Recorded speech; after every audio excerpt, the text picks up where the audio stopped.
जय श्री हरि। प्रिय श्रोताओं, आज बृहस्पतिवार के दिन आप बृहस्पति देव की बड़ी ही दुर्लभ कथा सुनेंगे। इस कथा को सुनने से भक्तों की सभी मनोकामनाएं भगवान बृहस्पति देव की कृपा से पूर्ण हो जाती है। तो आइए बड़े ही श्रद्धा और प्रसन्नचित मन से इस कथा को सुनते हैं। भारतवर्ष में एक प्रतापी और दानी राजा राज्य करता था। वह नित्य गरीबों और ब्राह्मणों की सहायता करता था। यह बात उसकी रानी को अच्छी नहीं लगती थी। वह ना ही गरीबों को दान देती और ना ही भगवान का पूजन करती थी और राजा को भी दान देने से मना करती थी। एक दिन राजा शिकार खेलने वन को गए हुए थे, तो रानी महल में अकेली थी। उसी समय बृहस्पति देव साधु वेश में राजा के महल में भिक्षा लेने के लिए गए और भिक्षा मांगी तो रानी ने भिक्षा देने से इनकार कर दिया और कहा, हे साधु महाराज, मैं तो दान पुण्य से तंग आ गई हूँ। मेरा पति सारा धन लुटाते रहते हैं। मेरी इच्छा है कि हमारा धन नष्ट हो जाए, फिर ना रहेगा बांस और ना बजेगी बांसुरी। साधु ने कहा, देवी तुम तो बड़ी ही विचित्र हो। धन संतान तो सभी चाहते हैं, पुत्र और लक्ष्मी तो पापी के घर भी होने चाहिए। यदि तुम्हारे पास अधिक धन है तो भूखों को भोजन दो, प्यासों के लिए प्याऊ बनवाओ, मुसाफिरों के लिए धर्मशालाएं खुलवाओ। जो निर्धन अपनी कुंवारी कन्याओं का विवाह नहीं कर सकते हैं, उनका विवाह करा दो। ऐसे और कई काम हैं जिनके करने से तुम्हारा यश लोक और परलोक में फैलेगा। परंतु रानी पर उपदेश का कोई प्रभाव नहीं पड़ा। वह बोली, महाराज आप मुझे कुछ ना समझाए। मैं ऐसा धन नहीं चाहती जो हर जगह बांटती फिरूं। साधु ने उत्तर दिया, यदि तुम्हारी ऐसी ही इच्छा है तो तथास्तु। तुम ऐसा करना कि बृहस्पतिवार को घर लीपकर पीली मिट्टी से अपना सिर धोकर स्नान करना, भट्टी चढ़ाकर कपड़े धोना। ऐसा करने से आपका सारा धन नष्ट हो जाएगा। इतना कहकर वह साधु महाराज वहां से आलोक हो गए और साधु के अनुसार कई बातों को पूरा करते हुए रानी को केवल 3 बृहस्पतिवार ही बीते थे कि उनकी समस्त धन संपत्ति नष्ट हो गई। भोजन के लिए राजा का परिवार तरसने लगा।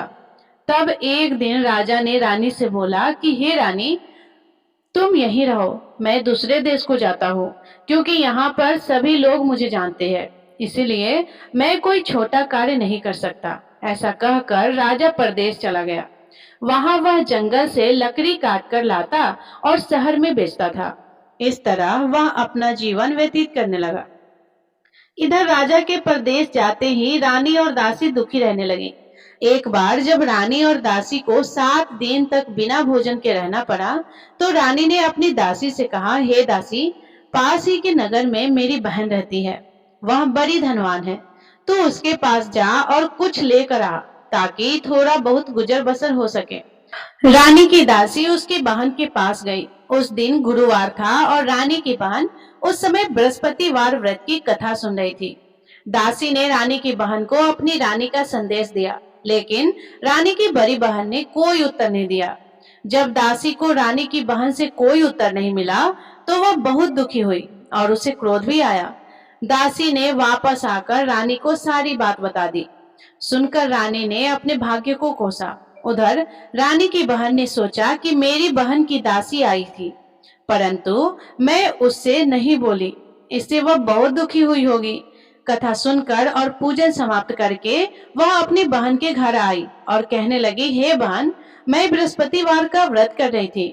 तुम्हारी दासी मेरे घर आई थी, परंतु जब तक कथा होती है तब तक ना तो उठते हैं और ना ही बोलते हैं, इसीलिए मैं नहीं बोली। कहो दासी क्यों गई थी? रानी बोली, बहन तुमसे क्या छिपाऊं, हमारे घर में खाने तक को अनाज नहीं था। ऐसा कहते कहते रानी की आंखें भर आई। उसने दासी समेत पिछले 7 दिनों से भूखे रहने तक की बात अपनी बहन को विस्तार पूर्वक सुना दी। रानी की बहन बोली, देखो बहन, भगवान बृहस्पति सबकी मनोकामनाओं को पूरा करते हैं। देखो शायद तुम्हारे घर में अनाज रखा हो। पहले तो रानी को विश्वास नहीं हुआ, पर बहन के आग्रह करने पर उसने अपनी दासी को अंदर भेजा तो उसे सचमुच अनाज से भरा एक घड़ा मिल गया। यह देखकर दासी को बड़ी हैरानी हुई। दासी रानी से कहने लगी, हे रानी, जब हमको भोजन नहीं मिलता है तो हम व्रत ही तो करते हैं, इसलिए क्यों ना इनसे व्रत और कथा की विधि पूछ ली जाए ताकि हम भी व्रत कर सके। तब रानी ने अपनी बहन से बृहस्पतिवार व्रत के बारे में पूछा। उसकी बहन ने बताया, बृहस्पतिवार के व्रत में चने की दाल और मुनक्का से विष्णु भगवान का केले की जड़ में पूजन करे तथा दीपक जलाए, व्रत कथा सुने और पीला भोजन ही करे। इससे बृहस्पति देव प्रसन्न होते हैं। और व्रत और पूजन विधि बताकर रानी की बहन अपने घर को लौट गई। 7 दिन के बाद जब गुरुवार आया तो रानी और दासी ने व्रत रखा। गुड़साल में जाकर चना और गुड़ लेकर आई, फिर उससे केले की जड़ तथा विष्णु भगवान का पूजन किया। अब पीला भोजन कहाँ से आए, इस बात को लेकर दोनों बहुत दुखी थी, क्योंकि उन्होंने व्रत रखा था, इसीलिए बृहस्पति देव उनसे प्रसन्न थे।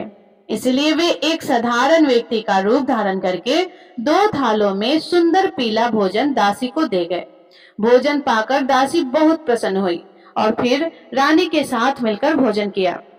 उसके बाद वे सभी गुरुवार को व्रत और पूजन करने लगी। बृहस्पति भगवान की कृपा से उनके पास फिर से धन संपत्ति आ गई, परंतु रानी फिर से पहले की तरह आलस करने लगी। तब दासी बोली, देखो रानी, तुम पहले भी इस प्रकार आलस करती थी, तुम्हें धन रखने में कष्ट होता था, इस कारण सभी धन नष्ट हो गया, और अब जब भगवान बृहस्पति की कृपा से धन मिला है तो तुम्हें फिर से आलस्य होता है। रानी को समझाते हुए दासी कहती है कि बड़ी मुसीबतों के बाद हमने यह धन पाया है, इसीलिए हमें दान पुण्य करना चाहिए, भूखे मनुष्यों को भोजन कराना चाहिए और धन को शुभ कार्यों में खर्च करना चाहिए, जिससे तुम्हारे कुल का यश बढ़ेगा, स्वर्ग की प्राप्ति होगी और पितृ प्रसन्न होंगे।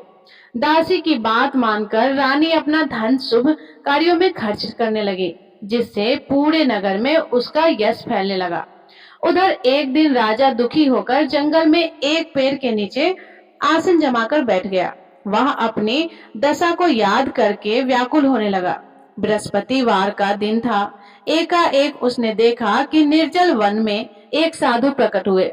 वह साधु वेश में स्वयं बृहस्पति देव थे। लकड़हारे के सामने आकर बोले, हे लकड़हारे, इस सुनसान जंगल में तू इतना चिंता मग्न क्यों बैठा है? लकड़हारे ने दोनों हाथ जोड़कर प्रणाम किया और उत्तर दिया कि महात्मा जी, आप सब कुछ जानते हैं, मैं क्या कहूँ। यह कहकर रोने लगा और साधु को अपनी आत्मकथा सुनाई। महात्मा जी ने कहा, तुम्हारी स्त्री ने बृहस्पतिवार के दिन बृहस्पति भगवान का निरादर किया है, जिसके कारण रुष्ट होकर उन्होंने तुम्हारी यह दशा कर दी है। अब तुम चिंता को दूर करके मेरे कहने पर चलो तो तुम्हारे सब कष्ट दूर हो जाएंगे और भगवान पहले से भी अधिक संपत्ति देंगे।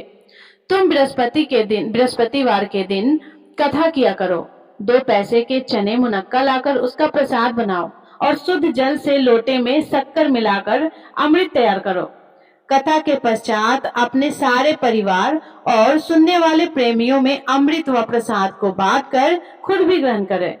ऐसा करने से भगवान तुम्हारी सब मनोकामनाएं को पूरी करेंगे। साधु के ऐसे वचन सुनकर लकड़हारा बोला, हे प्रभु, मुझे लकड़ी बेचकर इतना पैसा नहीं मिलता जिससे भोजन के उपरांत कुछ बचा सकूं। मैंने रात्रि में अपनी स्त्री को व्याकुल देखा है। मेरे पास कुछ भी नहीं है जिससे मैं उसकी खबर मंगा सकूं। और फिर बृहस्पति देव की क्या कहानी सुनो, मुझको तो कुछ भी मालूम नहीं है। साधु ने कहा, हे लकड़हारे, तुम किसी बात की चिंता मत करो। बृहस्पतिवार के दिन तुम रोजाना की तरह लकड़ियां लेकर शहर को जाओ। तुमको रोज से दुगना धन प्राप्त होगा, जिससे तुम भली भांति भोजन लोगे और बृहस्पति देव की पूजा का सामान भी आ जाएगा। बृहस्पति देव की कथा इस प्रकार है, सुनो। प्राचीन काल में एक ब्राह्मण रहता था। वह बहुत निर्धन था। उसकी कोई संतान नहीं थी। उसकी स्त्री बहुत मलिनता के साथ रहती थी। वह स्नान नहीं करती थी, किसी देवताओं का पूजन नहीं करती थी। इससे ब्राह्मण देवता बड़े दुखी रहते थे। बेचारे बहुत कुछ कहते थे, किंतु उसका कुछ परिणाम नहीं निकला। भगवान की कृपा से ब्राह्मण की स्त्री के कन्या रूपी रत्न पैदा हुआ। कन्या बड़ी होने पर प्रातः स्नान करके विष्णु भगवान का जाप और बृहस्पतिवार का व्रत करने लगी। अपने पूजन पाठ को समाप्त करके विद्यालय जाती। तो अपनी मुट्ठी में जौ भर के ले आती और पाठशाला के मार्ग में डालती जाती। तब यह जौ स्वर्ण के हो जाते, तो लौटते समय उनको बीनकर घर ले आती।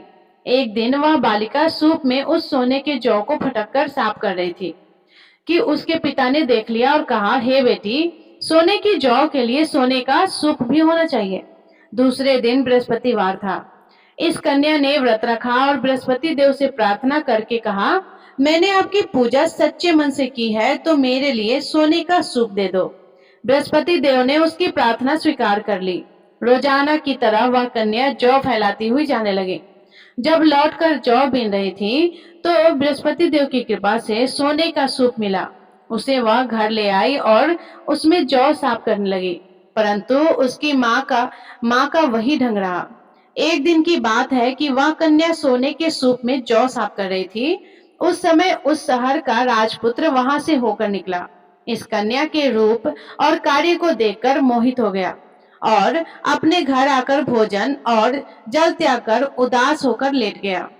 राजा को इस बात का पता लगा, तो अपने प्रधानमंत्री के साथ उसके पास गए और बोले, हे बेटा, तुम्हें किस बात का कष्ट है? किसी ने तुम्हारा अपमान किया है अथवा और कोई कारण हो, सो कहो, मैं वही कार्य करूंगा जिससे तुम्हें प्रसन्नता हो। अपने पिता की राजकुमार ने बातें सुनी, तो वह बोला, मुझे आपकी कृपा से किसी बात का दुख नहीं है। किसी ने मेरा अपमान भी नहीं किया है, परंतु मैं उस लड़की से विवाह करना चाहता हूँ जो सोने के सूप में जौ साफ कर रही थी। यह सुनकर राजा आश्चर्य में पड़ गया और बोला, हे बेटा, इस तरह की कन्या का पता तुम ही लगाओ, मैं उसके साथ तेरा विवाह अवश्य ही करवा दूंगा। राजकुमार ने उस लड़की के घर का पता बताया। तब मंत्री उस लड़की के घर गए और ब्राह्मण देवता को सभी हाल बताया। ब्राह्मण देवता राजकुमार के साथ अपनी कन्या का विवाह करने के लिए तैयार हो गया तथा विधि विधान के अनुसार ब्राह्मण की कन्या का विवाह राजकुमार के साथ हो गया। कन्या के घर से जाते ही पहले की भांति उस ब्राह्मण देवता के घर में गरीबी का निवास हो गया। अब भोजन के लिए भी अन्न बड़ी मुश्किल से मिलता था। एक दिन दुखी होकर ब्राह्मण देवता अपनी पुत्री के पास गए। बेटी ने पिता की दुखी अवस्था को देखा और अपनी माँ का हाल पूछा। तब ब्राह्मण ने भी सभी हाल कह दिया। कन्या ने बहुत सा धन देकर अपने पिता को विदा कर दिया। इस तरह ब्राह्मण का कुछ समय सुखपूर्वक व्यतीत हुआ। कुछ दिन के बाद फिर वही हालत हो गया। ब्राह्मण फिर अपनी कन्या के यहाँ गया और सारा हाल कहा, तो लड़की बोली, हे पिताजी, आप माता जी को यहाँ ले आओ, मैं उन्हें विधि बता दूंगी जिससे उनकी गरीबी दूर हो जाए। वह ब्राह्मण देवता अपने स्त्री को साथ लेकर पहुंचे तो अपनी माँ को समझाने लगी कि हे माँ, तुम प्रातः काल प्रथम स्नान आदि करके विष्णु भगवान का पूजन करो तो सब दरिद्रता दूर हो जाएगी। परंतु उसकी माँ ने एक भी बात नहीं मानी और प्रातः काल उठकर अपनी पुत्री के बच्चों का जूठन खा लिया करती थी। इससे उसकी पुत्री को भी बहुत गुस्सा आया। उसने एक रात को एक कोठरी से सारा सामान निकाल दिया और अपनी माँ को उसमें बंद कर दिया। प्रातः उसमें से उसे निकाला तो स्नान आदि करा के पूजा पाठ करवाया तो उसकी माँ की बुद्धि ठीक हो गई। इसके बाद वह नियम से पूजा पाठ करती और प्रत्येक बृहस्पतिवार को व्रत रखने लगी। इस व्रत के प्रभाव से उसकी माता और पिता बहुत ही धनवान और पुत्रवान हो गए और बृहस्पति देवता के प्रभाव से इस लोक के सुख को भोगकर अंत में स्वर्ग को प्राप्त हुए। इस तरह कहानी कहकर साधु देवता वहां से अंतर्ध्यान हो गए। धीरे धीरे समय व्यतीत होने पर फिर वही बृहस्पतिवार का दिन आया। लकड़हारा जंगल से लकड़ी काटकर किसी शहर में बेचने गया। उसे उस दिन और दिन से अधिक पैसा मिला। राजा ने चना गुड़ आदि लाकर गुरुवार का व्रत किया। उस दिन से उसके सभी क्लेश दूर हो गए। परंतु जब दोबारा गुरुवार का दिन आया तो बृहस्पतिवार का व्रत करना भूल गया। इस कारण बृहस्पति भगवान नाराज हो गए। उस दिन उस नगर के राजा ने विशाल यज्ञ का आयोजन किया और तथा शहर में यह घोषणा करा दी थी कि कोई भी मनुष्य अपने घर में भोजन ना बनवाए, ना आग जलाए। समस्त जनता मेरे यहाँ भोजन करने आए। इस आज्ञा को जो न मानेगा उसे फांसी की सजा दी जाएगी। इस तरह की घोषणा संपूर्ण नगर में करवा दी गई। राजा की आज्ञा के अनुसार शहर के सभी लोग भोजन करने गए, लेकिन लकड़हारा कुछ देर से पहुंचा। इसलिए राजा उसको अपने साथ घर लेकर गए और ले जाकर भोजन करा रहे थे, तो रानी की दृष्टि उस खूंटी पर पड़ी जिस पर उसका हार लटका हुआ था। वह वहां पर दिखाई नहीं दिया। रानी ने निश्चय किया कि मेरा हार इस मनुष्य ने चुरा लिया है। उसी समय सिपाहियों को बुलाकर उसको कारागार में डलवा दिया।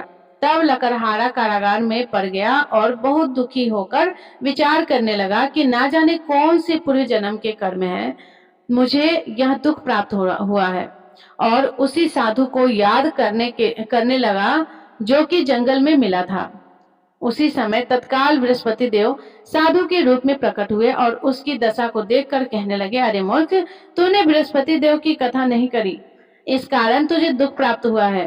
अब चिंता मत करो, बृहस्पतिवार के दिन कारागार में दरवाजे पर 4 पैसे पड़े मिलेंगे, उनसे तू बृहस्पति देव की पूजा करना, तेरे सभी कष्ट दूर हो जाएंगे। बृहस्पतिवार के दिन उसे 4 पैसे मिले। लकड़हारे ने कथा कही। उसी रात्रि को बृहस्पति देव ने उस नगर के राजा को स्वप्न में कहा, हे राजा, तुमने जिस आदमी को कारागार में बंद किया है वह निर्दोष है, वह राजा है और उसे छोड़ देना। रानी का हार उसी खूंटी पर लटका हुआ था। अगर तू ऐसा नहीं करेगा तो मैं तेरे राज्य को नष्ट कर दूंगा। इस तरह रात्रि के स्वप्न को देखकर राजा प्रातः काल उठा और खूंटी पर हार देकर लकड़हारे को बुलाकर क्षमा मांगी और लकड़हारे को योग्य सुंदर वस्त्र आभूषण देकर विदा कर दिया। बृहस्पति देव की आज्ञा के अनुसार लकड़हारा अपने नगर को चल दिया। राजा जब अपने नगर के निकट पहुंचा तो उसे बड़ा आश्चर्य हुआ। नगर में पहले से अधिक बाग, तालाब, कुएं तथा बहुत सी धर्मशालाएं, मंदिर आदि बन गई है। राजा ने पूछा कि यह किसका बाग और धर्मशाला है। तब नगर के सब लोग कहने लगे कि यह सब रानी और बंदी के हैं। तो राजा को आश्चर्य हुआ और गुस्सा भी आया। जब रानी ने उसकी खबर सुनी कि राजा आ रहे हैं, तो उन्होंने दासी से कहा, हे दासी, देख, राजा हमको कितनी बुरी हालत में छोड़कर गए थे। हमारी ऐसी हालत देखकर वह लौट न जाए, इसीलिए तू दरवाजे पर खड़ी हो जा। आज्ञा के अनुसार दासी दरवाजे पर खड़ी हो गई और राजा आए तो उन्हें अपने साथ लेकर आई। तब राजा ने क्रोध करके अपनी रानी से पूछा कि यह धन तुम्हें कैसे प्राप्त हुआ है। तब उन्होंने कहा, हमें यह धन बृहस्पति देव की इस व्रत के प्रभाव से प्राप्त हुआ है। राजा ने निश्चय किया कि 7 रोज बाद तो सभी बृहस्पति देव भगवान का पूजन करते हैं, परंतु मैं प्रतिदिन में 3 बार कहानी और रोज व्रत किया करूंगा। अब हर समय राजा के दुपट्टे में चने की दाल बंधी रहती और दिन में 3 बार कहानी कहते। एक रोज राजा ने विचार किया कि चलो अपनी बहन के यहाँ हो आवे। इस तरह निश्चय करके राजा घोड़े पर सवार होकर अपनी बहन के यहाँ को चलने लगा। मार्ग में उसने देखा कि कुछ आदमी एक मुर्दे को लिए जा रहे हैं। उन्हें रोककर राजा कहने लगा, अरे भाइयों, मेरी बृहस्पति देव की कथा तो सुन लो। वे बोले, लो, हमारा तो आदमी मर गया है और इसको अपनी कथा की पड़ी है। परंतु कुछ आदमी बोले कि अच्छा कहो, हम तुम्हारी कथा भी सुनेंगे। राजा ने दाल निकाली और जब कथा आधी हुई कि मुर्दा हिलने लगा और जब कथा समाप्त हो गई तो राम राम करके मनुष्य उठकर खड़ा हो गया। आगे मार्ग में उसे किसान खेत में हल चलाता मिला तो राजा ने उसे देखकर बोला, अरे भैया, तुम मेरे बृहस्पतिवार की कथा तो सुन लो।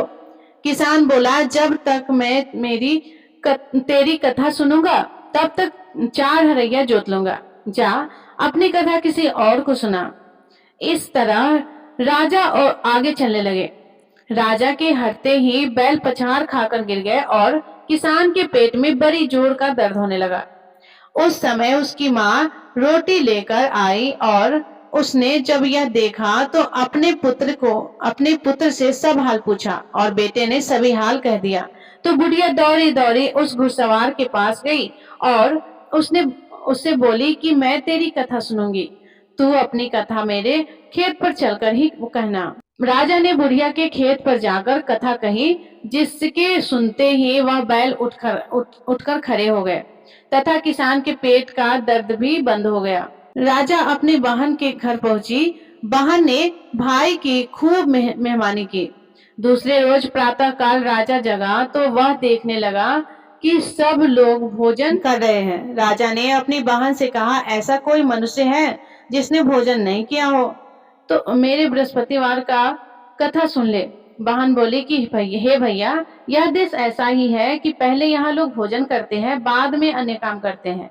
अगर कोई पड़ोस में हो तो देखाओ। वह ऐसा कहकर देखने चली गई, परंतु उसे कोई ऐसा व्यक्ति नहीं मिला जिसने भोजन ना किया हो। अब वह एक कुम्हार के घर गई जिसके लड़का बीमार था। उसे मालूम हुआ कि उनके यहाँ 3 रोज से किसी ने भोजन नहीं किया है।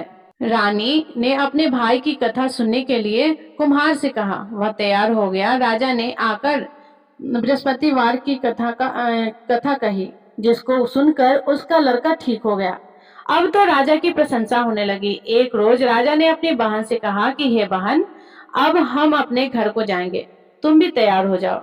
राजा की बहन ने अपनी सास को कहा तो सास ने कहा कि चली जा, परंतु अपने लड़कों को मत ले जाना, क्योंकि तेरे भाई की कोई औलाद नहीं है। बहन ने अपने भैया से कहा कि हे भैया, मैं तो चलूंगी पर कोई बालक नहीं चलेगा। तो राजा बोला कि जब कोई बालक नहीं चलेगा तब तुम ही क्या करोगे। दुखी मन से राजा अपने नगर को लौट आया। राजा ने अपनी रानी से कहा कि हम निर्वसी हैं, हमारा मुंह देखने का धर्म नहीं है और कुछ भोजन आदि नहीं मिला है। रानी बोली, हे प्रभु, बृहस्पति देव ने हमें सब कुछ दिया है, वह हमें औलाद अवश्य देंगे। उसी रात को बृहस्पति देव ने राजा से स्वप्न में आकर कहा, राजा उठो, सभी सोच त्याग दो, तेरी रानी गर्भ से है। राजा को यह बात सुनकर बड़ी खुशी हुई। 9वें महीने में उसके गर्भ से एक सुंदर सा पुत्र पैदा हुआ। तब राजा बोला कि हे रानी, स्त्री बिना भोजन के रह सकती है पर बिना कहे नहीं रह सकती। जब मेरी बहन आएगी तुम उससे कुछ मत कहना। रानी ने सुनकर हाँ कर दिया। जब राजा की बहन ने यह शुभ समाचार सुना तो वह बहुत खुश हुई और बधाई लेकर अपने भाई के यहाँ आई। तभी रानी ने कहा कि घोड़ा चढ़कर तो नहीं आई हो, गधा चढ़कर आई हो। राजा की बहन बोली, भाभी, मैं इस प्रकार ना कहती तो तुम्हें औलाद कैसे मिलता। बृहस्पति देव ऐसा ही करते हैं, जैसे जिसके मन में कामना है सभी को पूर्ण करते हैं। जो श्रद्धा भावना पूर्वक बृहस्पतिवार का व्रत करता है या कथा पढ़ता है अथवा सुनता है, दूसरों को सुनाता है, बृहस्पति देव उसकी सभी मनोकामनाएं को पूर्ण करते हैं। बृहस्पति देव उनकी सदैव रक्षा करते हैं। जो संसार में श्रद्धा भावना और सच्चे हृदय से बृहस्पति देव की पूजा करते हैं, उनकी सभी मनोकामनाएं उसी प्रकार पूर्ण होती है जैसे राजा और रानी ने बृहस्पति देव की कथा का गुणगान किया। उसकी सभी इच्छाएं बृहस्पति देव ने पूर्ण की। मनुष्य को हृदय से उनका मनन करते हुए जयकारा करना चाहिए। तो प्रेम से बोलिए, बृहस्पति भगवान की जय, विष्णु भगवान की जय, समस्त देवी देवताओं की जय। प्रिय श्रोताओं, अब आप भगवान बृहस्पति देव की आरती का श्रवण करें। ओम जय बृहस्पति देवा, स्वामी जय बृहस्पति देवा, छिनी छिनी भोग लगाओ, कदली फल मेवा। ओम जय बृहस्पति देवा, तुम पूर्ण परमात्मा, तुम अंतर्यामी, जगत पिता जगदेश्वर, तुम सबके स्वामी। ओम जय बृहस्पति देवा, चरणामृत निज निर्मल, सब पात के हरता, सकल मनोरथ दायक, कृपा करो भरता। ओम जय बृहस्पति देवा, तन मन धन अर्पण कर, जो जन शरण परे, स्वामी जो जन शरण परे, प्रकट तब प्रभु प्रकट तब हो करे आकर द्वार खड़े। ओम जय बृहस्पति देवा दीन दयाल दयानिधि, भक्तन हितकारी स्वामी भक्तन हितकारी। पाप दोष सब हरता भव बंधन हारी। ओम जय बृहस्पति देवा सकल मनोरथ दायक, सब संशय तारो विषय विकार मिटाऊ संतन सुखकारी। ओम जय बृहस्पति देवा जो कोई आरती तेरी प्रेम सहित गावे, ज्येष्ठ आनंद बंद सो निश्चय ही फल पावे। ओम जय बृहस्पति देवा ओम जय बृहस्पति देवा स्वामी जय बृहस्पति देवा। चीनी चीनी भोग लगाओ कदली फल मेवा। ओम जय बृहस्पति देवा। सभी प्रेम से बोलिए भगवान बृहस्पति देव की जय। बोलिए भगवान श्री लक्ष्मी नारायण जी की जय। प्रिय श्रोताओं, अगर आपको आज की वीडियो पसंद आई हो तो वीडियो को लाइक करके चैनल को सब्सक्राइब जरूर कीजिएगा। धन्यवाद। राधे राधे।